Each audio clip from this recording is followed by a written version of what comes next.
Costco, people waited in a long line for their stash of H2O, but at the Sam's in Harvey, it's a different story. They have been out since early this morning. Nothing on the store shelves. Don't know when they're going to get anything in. We got a lady right by the door. If y'all coming for water, don't bother coming in. It was empty. There was nothing there. So they said that basically this could be like one of the people I saw in the video, one of these shoppers trying to get their cases of water in this crazy situation where water is becoming contaminated and non-drinkable, similar to what we saw happen in Flint years ago. As far as drinking the water and cooking with it, I'm in fear of that, and so we need to get the water so that we can have fresh water for our cooking and bathing, and even washing our faces and brushing our teeth. So I have a couple of cases at home, but I also have pets that if the salt water does get into our water system, I don't want to be feeding my pets bad water. And probably going to happen more often here in various parts of the country, but it's like the pandemic all over again. Now, one shopper was upset after coming from a store in Harahan. It was a swarm of people around the water. I was scared. It's like it's a pandemic all over again, like the tissue. Now, I do want to bring you more information on this water situation, this drinking water crisis, and ultimately how we were more than likely going to see these stores placing limits and restrictions on purchase quantities given the influx in customer traffic as they try to stock up and prepare and stockpile this water or whatever it is that may be in great need here soon, as they try to limit and curb the rush and craze like we saw with the toilet paper and paper towels and things like that during the initial pandemic. So that for sure we need to talk about. Promont managers say normally 4 to 5 pallets are good for a weekend, but today they're putting out 38. But I also want to talk to you guys about these RVs, because you may or may not have joined us yesterday, which if you haven't already, go ahead and smash that like button, consider subscribing to the channel if you want more of these informative news updates and conversations and chats about what's going on here around the country, around the world, that ultimately have an impact on you and more likely your wallets, your income, your money, your finances, your savings, your checking, your credit cards. Because you got to think. So just think about it like this. You're in an area like anyone who is in New Orleans or receives any water from the Mississippi River as a municipal water source, right? Anyone who's affected by this is more than likely going to then see an increase in prices because of the scarcity and or increased demand on the available supply, as a reduction of supply is imminent and projected in the future. And so natural disasters and FEMA emergencies and all these different things, these states of emergency declarations will prompt grocery stores and retailers to raise their prices, which I've called this out before, especially as we approach the winter. You're going to start seeing more advanced warnings of really, really bad winter storms. Odds are Ryan Hall, y'all will be ahead of this and will share it all. But your local news will then start to give you a warning 2 weeks or more before the big storm. Why? Because they too work with advertisers. They too work brand deals and have sponsorships and affiliations with other companies, much like YouTube and the offers that they have, which YouTube actually has something called Brand Connect, which if you guys know anything about Brand Connect, let me know. If you're not a creator, odds are you probably don't know, but if you are, it was interesting because we received an email today from YouTube about Brand Connect. And it's Brand Connect basically says, I'll show it to you here because it's on the back end of my YouTube analytics. It says, get paid to include brand content in your video. You keep creative control and pick who you work with. And this is actually pretty cool. It says, welcome to Brand Connect. And then they have a lot of resources here and different things like that. But these news companies, they work with these companies too to drive traffic. I'll include a little clip that you guys can watch here about Brand Connect and how they're trying to drive traffic in a seemingly... Brand Connect, shout out again to Target for sponsoring this video. Today's video is sponsored by Cottonelle. What types of content work best on my channel and how best to reach my audience for certain collaborations. About brand connect and how they're trying to drive traffic in a seemingly untrackable way from converting viewers on the platform to showing up in the stores. I get comments and messages all the time of people telling me they discovered a product or a service through my videos and they went out immediately and purchased the product. These are so good, you guys. Please try these. These are so good. And the news stations are no different, because essentially if they can give you a 2-week warning, then you'll rush out and buy bread, water, rice, beans, you know, the necessities that you would need, maybe wine, I don't know, depending on how long you're going to be trapped in the house with, you know, everybody else. But I'm just joking. Toilet paper, you know, the essentials, the necessities, because they want people to rush to the store before, not during or after, potentially when the stores aren't open or they don't have the staff because of how bad the weather has gotten. And it's not so much as a preparation standpoint, it's a driving sales standpoint. Inbound marketing, which odds are the prices are going to be higher, but people are going to pay them because they're worried and they're panicking, or they're preparing to panic for this future impending crisis and doom of this winter storm or whatever it may be, hurricane, tornado, tsunami, earthquake, lasers from outer space, anything, direct energy, lasers. But the simple fact of the matter is that they know this, okay? And they're also now formulating strategies of getting out ahead of it earlier for planning purposes, because they know people's money and income is tight. Their credit limits are maxed. Therefore, we don't want to tell you days before. We want to tell you weeks before, so that when the pay period hits, you're already hitting the store and spending that money and buying the things that we want you to buy, because we're telling you that the storm is coming. It's going to be really bad. Odds are it could be, but also at the same time, it could not be. And you're not going to return groceries. And so they want to get these sales going. So these are things that I just kind of like keep in the back of my mind. I don't ignore all the warnings, but I definitely am precautious about what I do with my money based on most of these warnings. For instance, I told you guys about how the whole air quality situation was happening up north this summer. And the first thing they wanted you to do was go out and buy some N95 masks, which odds are that push to get you buying N95s masks were probably more in line with a potential future mandate, a potential future climate crisis, you know, climate change mandate and climate change induced lockdowns and new variant lockdowns and, you know, all the social distancing and non-pharmaceutical intervention, NPI, I think is what they call it. So they were just getting you primed up and ready for it. So you're already buying the mask. You already got the mask because of the air quality. But when we tell you to use the mask and stand 6 feet apart and do this, that, and the other and take this new booster, then you're already more likely to go along with it, because they kind of already primed the pump for it. But the other thing was they wanted people to go out and buy air purifiers. And essentially all these disasters, all these crazy things that are happening more so frequently and more often, typically then correlate and initially tie into a push to sell you something, okay, for you to spend money. So think about it. The whole chicken crisis, the chicken bird flu, avian flu, the egg shortage and situations. So basically what that did was it had a lot of folks rushing out to Tractor Supply to get chickens and feed and coops and try to get on this, you know, sustainable, self-sustainable level. But as you all know, as I shared with you and you guys have shared with me, to get that started is a few hundred, if not thousands of dollars.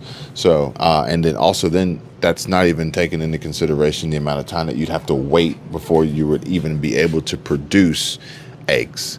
And that's typically what I see happening, and it's a financial and economic push to drive revenues for these businesses and corporations to further increase and boost their balance sheets and profits, impress their board members and shareholders, and, you know, make them more money. Which, interestingly enough, I don't want to get sidetracked here, but I did see a story today about some crazy stuff going on with Shark Tank and some of these Shark Tank scams, and how the Shark Tank investors are ultimately doing this shell game with some of their corporations and stealing money and businesses away and livelihoods from some of these Shark Tank inventors or business owners and small business owners and entrepreneurs. And it really is that profit over people scenario, with the worst part about it being people not knowing and being aware and having access to the information and having a plan before they get there. So for instance, me personally, after seeing and hearing and reading about and researching all this happening, if I were to approach Shark Tank and get a deal, which I didn't know the deals get further negotiated off camera, I would always have legal counsel to negotiate the deal. I would also have legal counsel to engage in communication with the sharks after the deal has been signed, because that is where we are now hearing and seeing instances of, I think it was Mr. O'Leary, Mr. Wonderful, supposedly, give him his own nickname, and Dame or Damon or Dame or whatever his name is, and how now all of a sudden these verbal conversations and communications by phone, they don't remember any of them, okay? And they're multimillionaires and billionaires robbing these hardworking Americans out of tens of thousands of dollars, hundreds of thousands of dollars. Making this video to address this LA Times article that Al Bubba Baker and Brittany Baker intentionally broke their confidentiality and put out and shopped to this reporter. And at best, it's not true, and that's me being kind. Now, the reason I'm doing this is because I want you to always stand up for yourself, no matter what position you get in life, just like I am. Don't sit back and think, oh, the truth is going to set us free because I have the truth, but I'm under confidentiality and I can't put the truth out there in detail. But public opinion also could potentially affect your family, your loved ones, the people that have worked on this project and invested in it. When your family's out there and because of public opinion, these people now, after the LA Times article is out, they're online damn near harassing me at this point and putting up a lot of falsities, and I will not stand for that. I'm always going to stand up for myself. Burying them in debt, closing their businesses, bankrupting their businesses, and walking away with the lion's share of future profits, and just leaving them behind with some sort of small cash settlement, typically less than the amount of legal fees that they have incurred to fight the case. I mean, it's sad, it's unfortunate, but it's true. Did you see my dad and I on Shark Tank pitching our patented boneless ribs? Well, unfortunately, our experience has turned out to be a nightmare since partnering with Damon John and Rastelli Foods. You can read all about our experience in a new article written by an award-winning investigative journalist with the LA Times. And unfortunately, we weren't the only small business affected by Damon John and Rastelli Foods. I'll be sharing more to help encourage other small businesses to speak up against corporate injustices. But if you don't know this going in, then you are at a disadvantage. You are vulnerable, and that's ultimately what they want. That's what they want to happen. But yesterday, sorry, I got a little, off there. But yesterday we did a live stream and we were talking about van life safety and van life travel, and we're getting our van ready because the temperatures are cooling down. We want to get back in the van.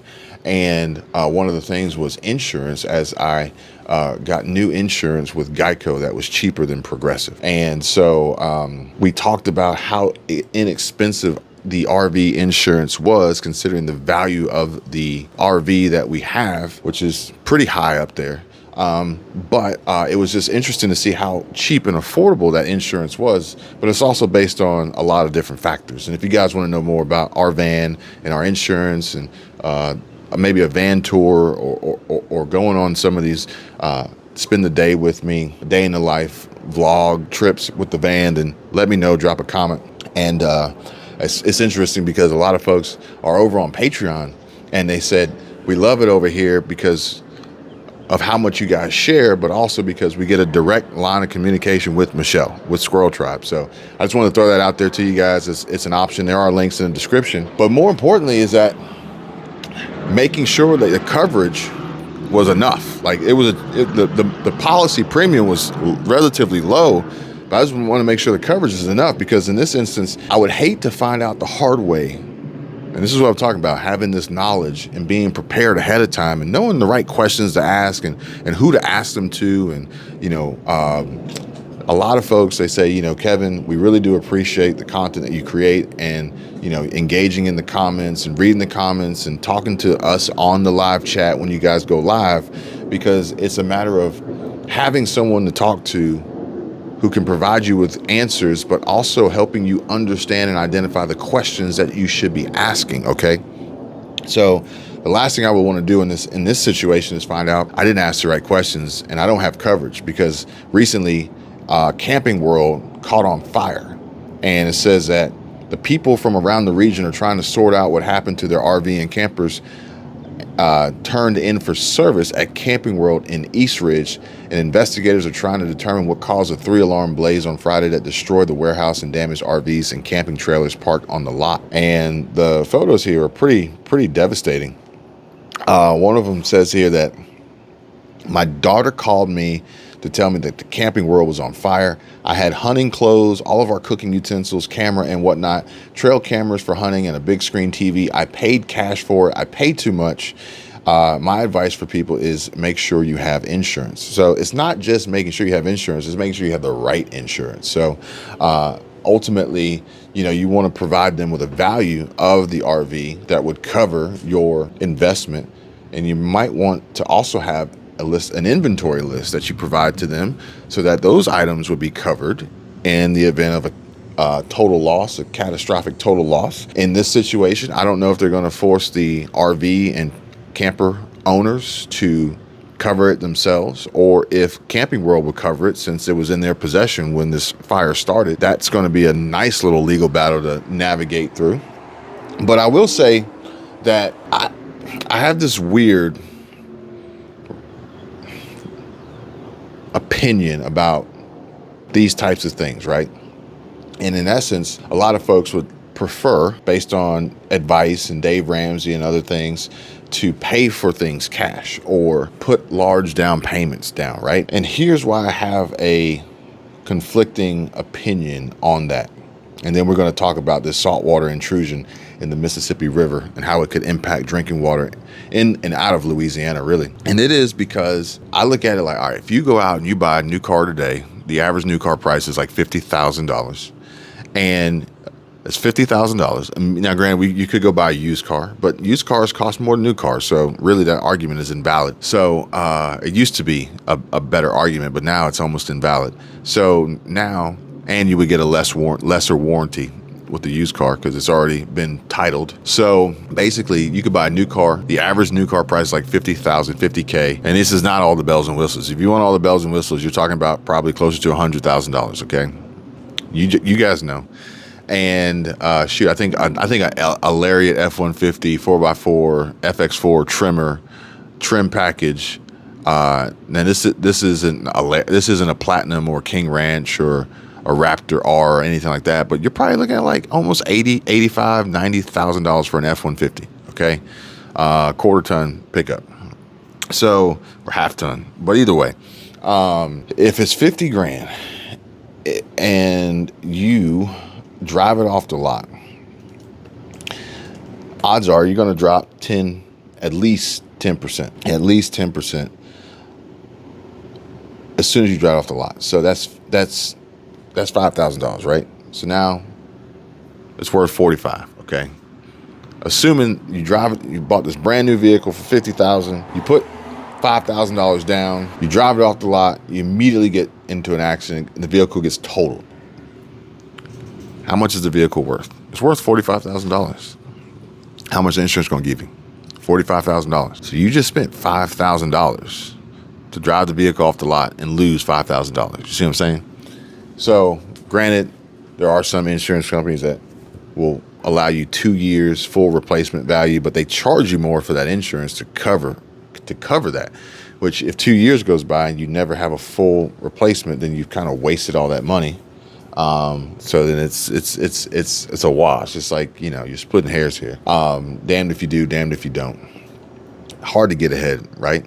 So essentially my conflicting opinion is I would rather not put the $5,000 down, and I would rather pay $300 or $400 or $500 flat for gap insurance.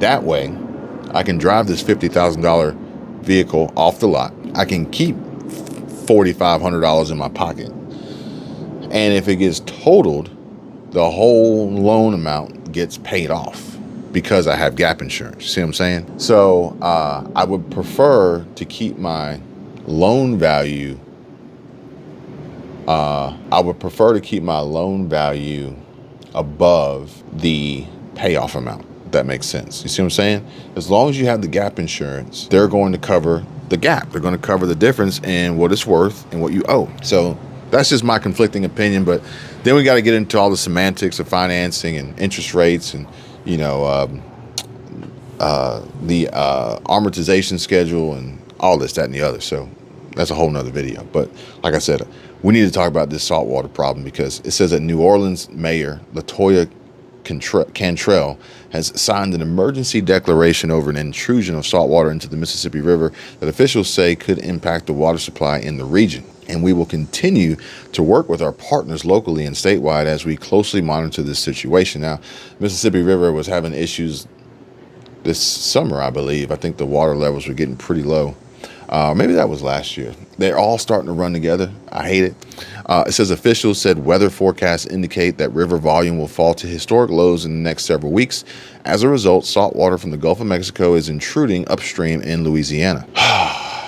Now they're going to have to bring in the desalination, I think is what it's called.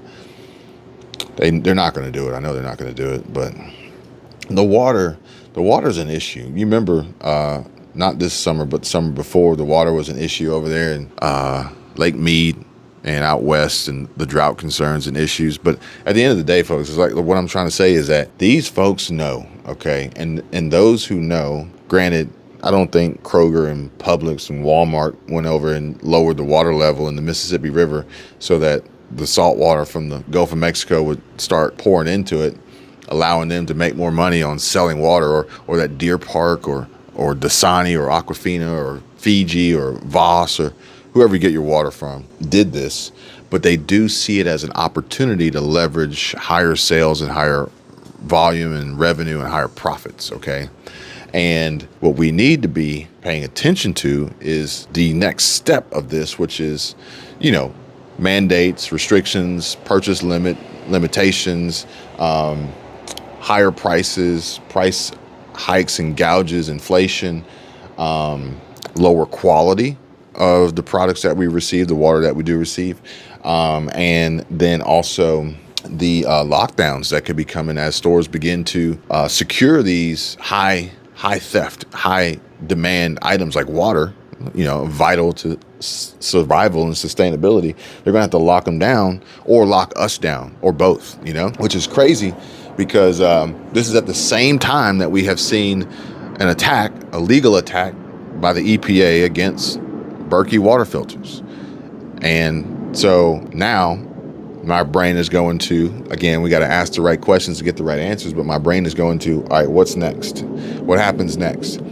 What problem will we then soon face and see with Berkey water filters, but also more importantly with alternative water filters that are soon to be exposed by potentially not filtering as well as they should, or they say they can, and then also these knockoff brands from China that are being sold on Amazon with fake Amazon reviews and lower prices, which are basically, you know, they're just snake oil salesmen, you know, pumping a product that they don't stand behind just to get your money, get our money.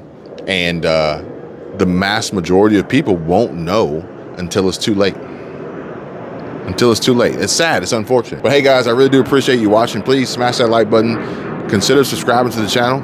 And I'll see you guys real soon. Stay safe.